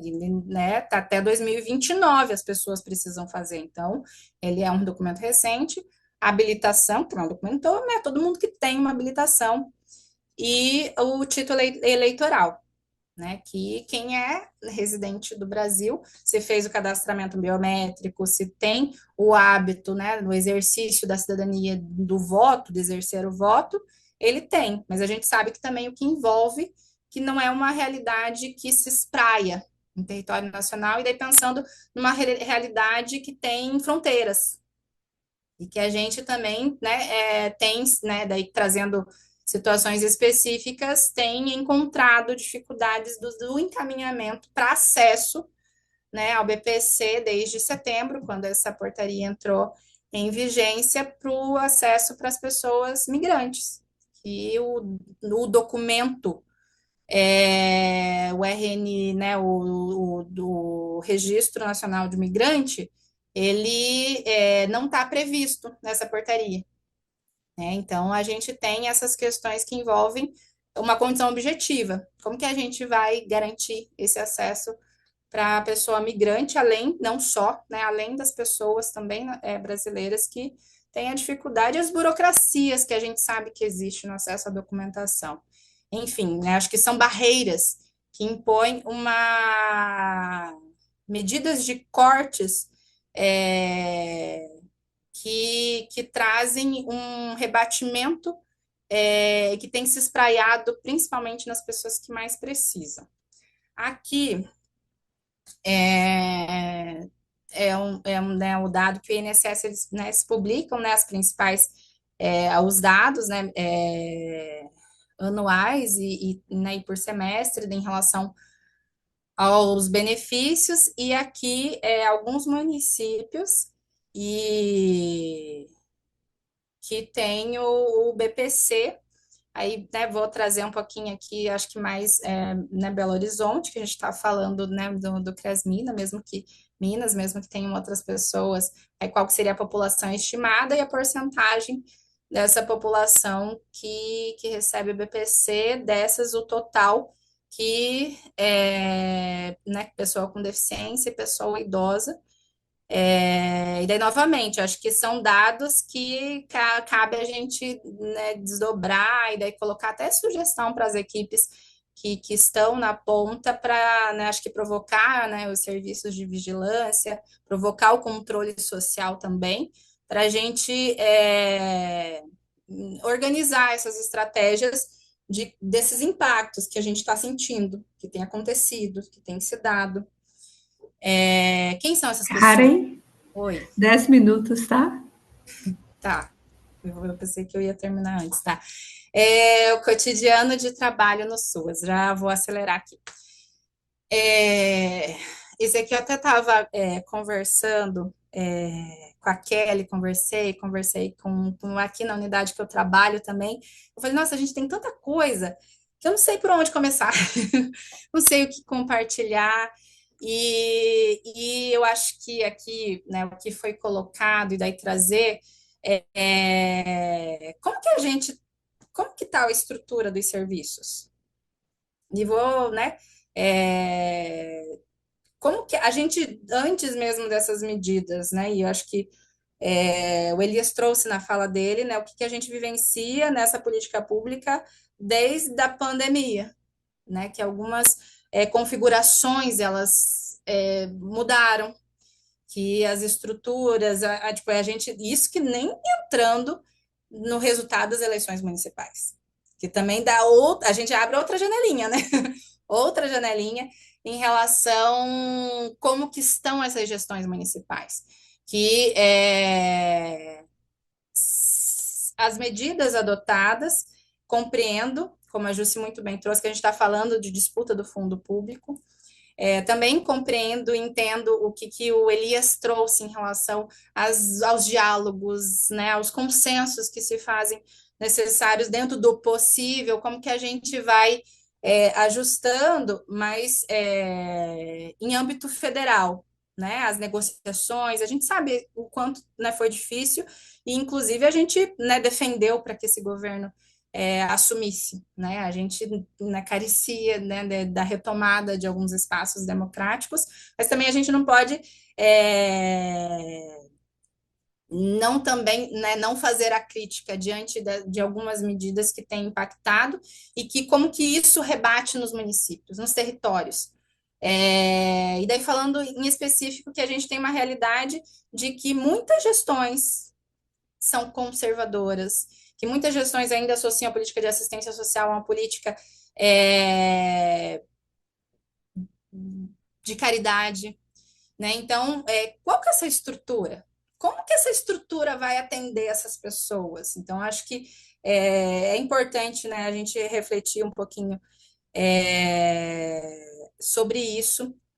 Eu ia falar outra coisa, mas acho que enfim, me fugiu agora que E essa realidade, né, desses atendimentos para acesso à transferência de renda. Aqui, hoje, a gente. Lembrei o que eu ia falar, vou falar. Também, daí, colocando da Previdência, as plataformas digitais. O acesso que se dá via plataforma. Hoje, uma família, uma pessoa, ela não consegue ter atendimento indo diretamente na unidade do INSS. Ela, pelo menos, né, falando aqui da realidade em que atuo, ela chega lá, ela é orientada a ligar no 135 ou acessar o aplicativo do meu INSS, em que, em grande maioria, em muitos casos, a pessoa não tem acesso ao mínimo de condições de informação, né, procura a unidade também do CRAS para ter uma orientação. Então, acho que a gente também está falando dessa estrutura que vem se dando de um desmonte das políticas de garantia de direitos, e que não é de hoje, mas que ela continua se espraiando. E acho que é essa a preocupação principal. E daí aqui a realidade dos atendimentos para acesso à transferência de renda. Hoje eu, enquanto assistente social, trabalhadora do SUAS, faço acompanhamento de PAIF, né? Eu tenho algumas famílias que a gente consegue fazer o planejamento, que a gente consegue, né, estruturar algumas ações coletivas, mas que se tem uma família que eu atendo e está no perfil do Bolsa Família ou mesmo do BPC, o máximo que eu consigo fazer é encaminhar, garantir toda a atualização, tudo que for necessário para que ela esteja dentro do perfil de acesso, mas eu não tenho autonomia alguma de colocar que aquela família é prioridade. E eu vou falar para a família,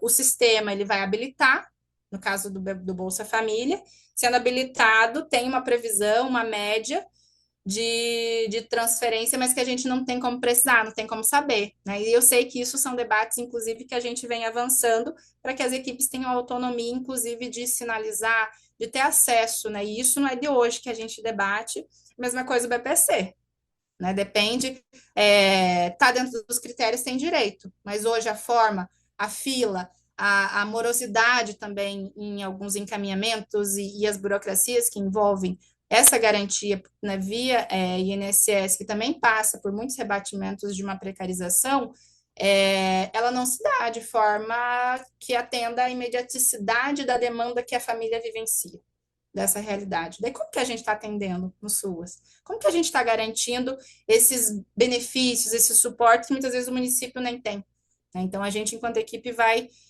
encontrando essas dificuldades e aqui da questão dos serviços de acompanhamento e atendimento, daí olhando para essas portarias, essas medidas, que não só essas portarias, a gente poderia citar as portarias das averiguações cadastral, que também impactaram e vem impactando, não é de hoje, grande medida, principalmente as unidades dos CRAS, daí falando dos CREAS, poderia dizer as demandas de Disque 100, as demandas do judiciário, então, SUAS passa por alguns desafios que são estruturais e de disputas também. Como que a gente tem conseguido fazer os acompanhamentos, o atendimento, esse planejamento do serviço, frente a essas requisições que são institucionais, daí trazendo um pouquinho do posicionamento, né, do conjunto Cefes-Cres, acho que no início, né, coloquei um pouquinho resgatando a defesa que a gente faz da Seguridade Social numa perspectiva ampliada. Então, acho que isso é muito importante para nós, né, assistentes sociais, essa defesa de que a Seguridade Social, ela deve ser ampliada, ela deve ser universal, e ela deve garantir direitos para além do tripé da assistência, saúde e previdência, e daí colocar um pouquinho, então, né, que seria essa universalidade dos direitos sociais. O BPC, ele representa uma linha mínima de dignidade de uma sociedade, que uma sociedade deve garantir para os seus cidadãos, então, cidadãs. Acho que a defesa da renda mínima, é necessário a gente superar essas lógicas também que são punitivistas, essa lógica de controle que é direcionada às ações de registro, mas a gente precisa qualificar para garantir que acesse quem mais precisa. E daí trazendo, acho que um diálogo, o montante de cortes previstos, desse pente fino anunciado, ele em mesma medida, ele garante novas inclusões, mas como que, né, como que é esse parâmetro? Porque na realidade não é isso que a gente tem acompanhado. Hoje, no município, na unidade que eu trabalho, a gente tem tido uma média de exclusões do Bolsa Família muito maior do que novas inclusões. Isso não significa que não tenha família dentro do... Isso da unidade que eu trabalho, né? Que não tenha família dentro do perfil de acesso à renda do Bolsa Família. E ela não começou a receber, mesmo tendo tido exclusões. Então, são questões que são lógicas que a gente caminha numa direção de denúncia, né, frente ao que a gente, né, colocou dessa disputa dessa Seguridade Social. O cadastro único é um importante registro, né, de gestão e acho que colocar que ele seja de fato esse mecanismo que possibilita intervenção de políticas sociais para garantir a luta contra as desigualdades sociais que estruturam a sociedade brasileira. Então, essa é a defesa que a gente faz desse instrumento do cadastro único. colocar a importância, acho que, né, e já fechando, da organização coletiva, né, e dessa defesa de uma radicalidade democrática, que a gente não fala só de um espaço, que a gente fala de uma radicalidade democrática. Então, colocar aqui a organização de trabalhadores, trabalhadoras do SUAS, através dos fóruns, que eu coloquei o Fórum Nacional, mas os municípios, os estados também têm fóruns organizados, então é importante espaço de organização de trabalhadores, o espaço do controle social, também, né, são espaços em disputa, mas que a gente tem que ocupar e a gente tem que posicionar, defender com autonomia e independência, né, o que a gente acredita. E acho que aqui a gente colocou também as reuniões com o MDS, acho que compartilhar que enquanto Comissão de Seguridade Social, enquanto Cefes, a gente, né, vem tentando, né, aproximar esse diálogo com o MDS, e a gente considera que é muito importante a gente estar dialogando. A gente teve uma reunião em março desse ano, que era frente às ações de averiguação cadastral, que na primeira portaria de janeiro trazia as visitas domiciliares um viés muito mais fiscalizatório, a partir do diálogo que, né, que fizemos, que oficiamos. Também houve uma alteração na portaria, então o Ministério também tem essa abertura do diálogo, acho que é importante reconhecer. E acho que também reconhecer esse trabalho, como essa reunião aqui realizada de forma ampliada entre Seguridade Social e a COF, e que esse trabalho também, que a gente também vem solicitando alguns dados, né, para as COFs dos regionais, para ter mensurar, né, como tem se dado essas medidas que não são tão recentes, mas que em aspectos de pente fino, de impacto, podem ser. E daí fechar com um poema, lembrando o Lukács, que a arte é o fim, a política é o meio, né, e daí vou ler um poema da Rosa Negra, Entre o Sonho e o Som. Entre o sonho e o som, seguimos. Ainda faz sentido estar aqui e ter esse motivo para seguir. Entre o sonho e o som, as nossas bandeiras parecem nos carregar consigo, e o nosso bailar nos aponta o caminho. Entre o sonho e o som, insistimos, lutamos, vamos construindo dia a dia nossa convicção. Entre o sonho e o som, um motivo, nossas bandeiras, um caminho, nossa luta, uma revolução. Obrigada. Nós que agradecemos, Karen. Eu, enquanto trabalhadora da Previdência Social, só gostaria de estar destacando aqui, né, esse movimento dessa contrarreforma que a Previdência Social vem sofrendo desde o final dos anos 90 e em 2019 retorna, e a gente está vivendo a consequência disso. E também sobre a questão, né, de que a gente viu que antes de 2019, lá em 2016, 2017, o solo estava sendo preparado, né, para que acontecesse essa contrarreforma. Tem um estudo da professora Cartacho, recente, de 2023, que ela fala que é nesse processo de modernização do Estado, em especial pelo emprego das tecnologias de comunicação e informação, com vistas a atender o atual processo de acumulação do capital, o INSS dá início, em 2017, à implementação do INSS digital, que a gente tem impactos perversos dessa implementação, desse novo modo de implementar o benefício previdenciário e também assistencial. E nós, né, enquanto trabalhadores da Previdência, sofremos esse impacto. Nós, enquanto trabalhadores, passamos 100 dias, né? A categoria passou 100 dias em greve, e nós temos um cenário de redução de servidores, de desmonte mesmo dessa política. E aí eu não poderia deixar de estar apontando essa observação.